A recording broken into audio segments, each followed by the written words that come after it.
جب یہ پاک کا میلاد منانے کی باری آئے گی تو کچھ لوگوں کے پیٹ میں درد شروع ہو جائے گا. اصل پرابلم پرانا ہے. ہاں یہ میں آپ کو بتاؤں, میرے آقا کی جب ولادت ہوئی تھی نا تو شیطان نے سر پہ خاک ڈالی تھی. تو مفتی احمد یار خان نہیں مجھے کہتے گلی مکا دیا. آپ نے ایک شعر میں ہم کو بات سمجھا دی ہے. جب آپ کو لگے نا کسی کو پرابلم ہے تو یہ شعر یاد کر لینا. آپ نے کیا لکھا؟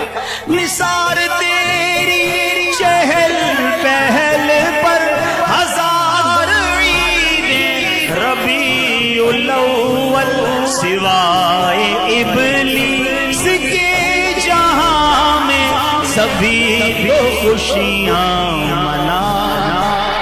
ابلیس کے سوا ساری دنیا خوش مناتی ہے, تو آپ انشاءاللہ خوش. ایسی بدعت کو خود مان کے یہ بدعت ہے, اس کو دین کا معیار قرار دینا, محبت رسول کا معیار قرار دینا, اور پھر یہ شعر پڑھنا کہ سوائے ابلیس کے سب تو خوشیاں منا رہے ہیں. تو ابلیس کس کو کہا جا رہا ہے؟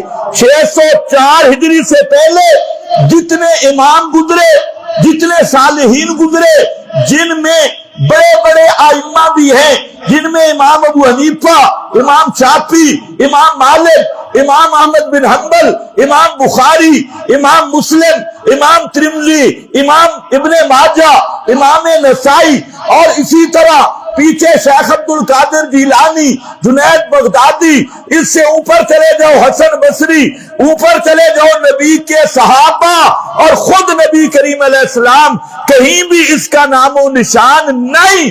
تو جب یہ بکواس کی جاتی ہے سوائے ابلیس کے سب تو خوشیاں منا رہے ہیں, تو یہ فتویٰ ابلیس والا کہاں جاتا ہے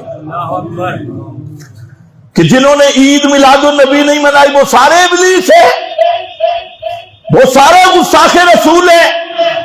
تو پھر اسلام 604 ہجری میں شروع ہوا.